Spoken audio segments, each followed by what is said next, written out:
Hello friend, आपका फिर से वेलकम है करंट अफेयर्स के इस वीडियो में, जिसमें हम देखेंगे इंडिया की रैंकिंग एक ट्रिक के द्वारा देखेंगे। ट्रिक इसलिए है कि आप चीज़ों को मेमोराइज कर सके, ट्रिक को अदरवाइज नहीं लेना है। देखिए, GHI ग्लोबल हंगर इंडेक्स में इंडिया की रैंकिंग है 105, यानी कि 105। कैसे याद रखेंगे? जैसे एक हंगर है, अगर तो भूख लगेगा, और भूख लगने पर क्या हम खाना खाएंगे, हाथ से खाएंगे, और एक हाथ में उंगली कितनी है 5, और दोनों को मिला दे तो 10। ठीक है, तो उससे 105 याद रखिएगा। और जिसको जो जारी करता है वो कंसर्न वर्ल्ड वाइड और वेल्थ हंगर लाइफ, ये 2 इंस्टीट्यूट है जो मिलकर जारी करता है। ग्लोबल पीस इंडेक्स, इसमें इंडिया की रैंकिंग है 116। ये बहुत इंपॉर्टेंट है क्योंकि ग्लोबल लेवल का इंडेक्स है। इसको जो जारी करता है IEP, institute of economics and peace. तो दुनिया के क्या है, एक एक व्यक्ति को क्या है, शांति चाहिए, और ये बात क्या है, 16 आने सच है। ठीक है, इसकी ट्रिक ये है। HDI ह्यूमन डेवलपमेंट इंडेक्स, इसको जो जारी करता है UNDP, इसमें इंडिया की रैंकिंग है 134। कैसे याद रखेंगे कि मानव का विकास क्या है, एक मानव है, उसका विकास चारों तरफ होना चाहिए, लेकिन विकास चूँकि कम हो रहा है, इंडिया अभी डेवलपिंग नेशन है, तो 4 से घट के क्या है 3 हो जाएगा। 4 से 1 माइनस करें तो 3 ही आएगा ना। तो 134 हमारी रैंकिंग है। इसको ऐसे याद रखिएगा, किसी भी ट्रिक को अदरवाइज़ नहीं लेना है। देखिए फ्रेंड, आज के डेट में मटेरियल की कोई कमी नहीं है, पर प्रॉब्लम यह है कि हम पढ़ा हुआ याद कैसे रखें। एग्जामिनेशन हॉल तक बहुत सारी चीज़ें पढ़नी है, 4 ऑप्शन होता है, उसमें कन्फ्यूज़न होता है, तो ट्रिक के द्वारा पढ़ेंगे तो चीज़ें जल्दी होंगी। अब देखिए, वर्ल्ड प्रेस फ्रीडम इंडेक्स, उसमें इंडिया की जो रैंकिंग है 151 है। कैसे याद रखेंगे? इसमें नॉर्वे ने टॉप किया है। हम इसकी ट्रिक ये करेंगे कि जैसे प्रेस, एक वर्ड आ रहा है प्रेस, तो प्रेस को समझ लीजिए कि ये मीडिया वाला प्रेस नहीं है, ये कपड़ा प्रेस करने वाला प्रेस है। और किसी को आप प्रेस करने के लिए बोलेंगे तो 1 रुपये में वो नहीं करेगा, कम से कम 51 रुपया देना होगा, तभी वो खुश होकर प्रेस करेगा।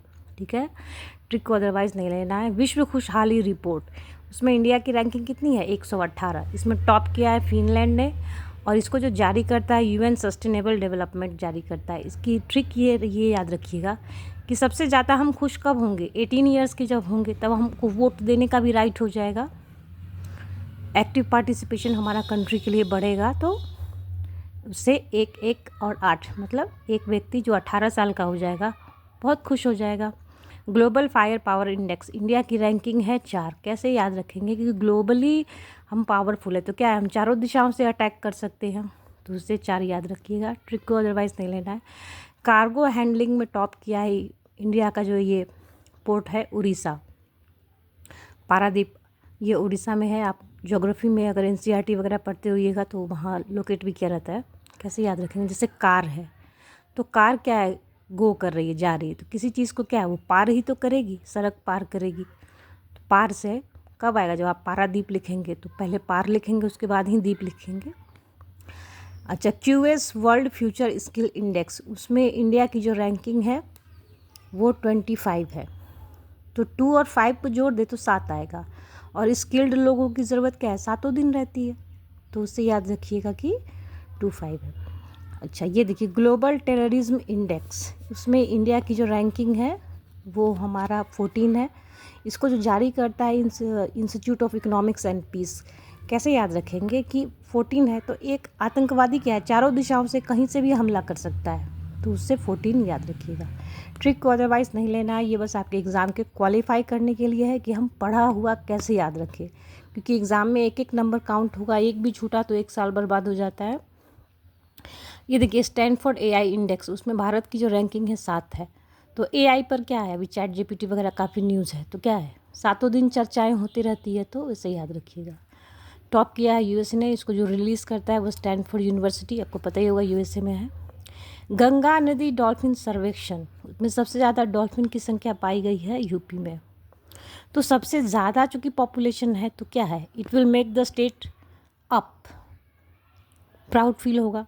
और अप कब लिखेंगे, अप जब लिखेंगे तो U और P ही लिखेंगे, तो U और P से उत्तर प्रदेश याद रखिएगा। ठीक है, ट्रिक को अदरवाइज़ नहीं लेना है, ये आपके एग्ज़ाम के क्वालिफाई करने के लिए है। ये देखिए सिपरी की रिपोर्ट के अनुसार हथियार खर्च करने वाले देशों में भारत का स्थान क्या है, 5वां है। इसको याद रखिएगा कि हथियार पर अगर खर्च करना है तो कम से कम अमाउंट आप क्या खर्च करेंगे? कहीं भी अगर कुछ खर्च करना है, कुछ भी लेना हो, तो कम से कम 5 रुपये से शुरुआत करेंगे, उससे कम में तो हो ही नहीं सकता। तो उससे रैंकिंग 5 याद रखिएगा, क्योंकि हमें खर्च करना है और खर्च कोई कम से कम ही करना चाहता है, स्टार्टिंग में कम ही करना चाहता है।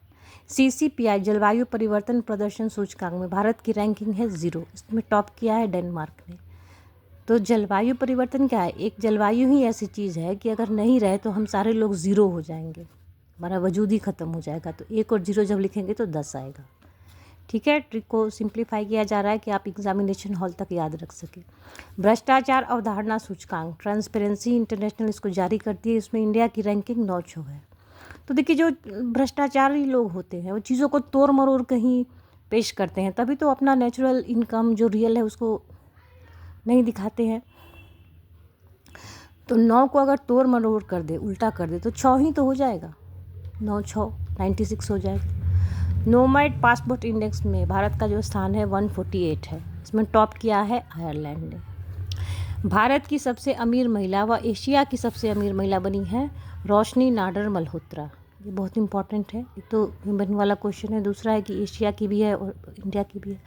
तो ये देखिए रोशनी है, तो जो लोग इतना आगे गए हैं, सबसे अमीर बने, उनका क्या है, विज़न पहले से ही बहुत क्लियर रहता है। और विज़न के लिए क्या है, रोशनी चाहिए, दूरदृष्टि चाहिए, तभी तो कोई इतना आगे जाएगा।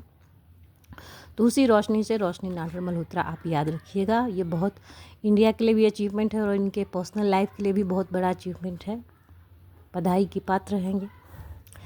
मार्च इस महीने में सड़क का दूसरा सबसे बड़ा नेटवर्क वाला देश बना है भारत। बहुत इम्पोर्टेंट है, इसको भी याद रखेंगे। एक क्वेश्चन और बचता है कि नीति आयोग की रिपोर्ट के अनुसार ऑटोमोबाइल के उत्पादन में भारत का स्थान कितना है?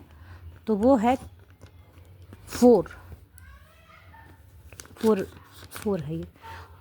इसको याद करना बहुत आसान है। ऑटोमोबाइल में क्या है, कम से कम 4 व्हील तो होगा ही, तभी तो 4 व्हीलर कहा जाता है। तो इसको ऐसे याद रखिएगा।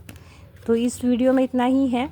किसी भी ट्रिक को आप अदरवाइज़ नहीं लेंगे, ये इसलिए है कि कोई भी सोर्स आपको बस इवेंट्स बताएगा कि यहाँ G7 हुआ, वहाँ G20 हुआ, लेकिन जो हुआ उसको हम एग्ज़ाम तक कैसे याद रखें, इसी के लिए ये ट्रिक बनाया गया है। ट्रिक को अदरवाइज़ नहीं लीजिएगा।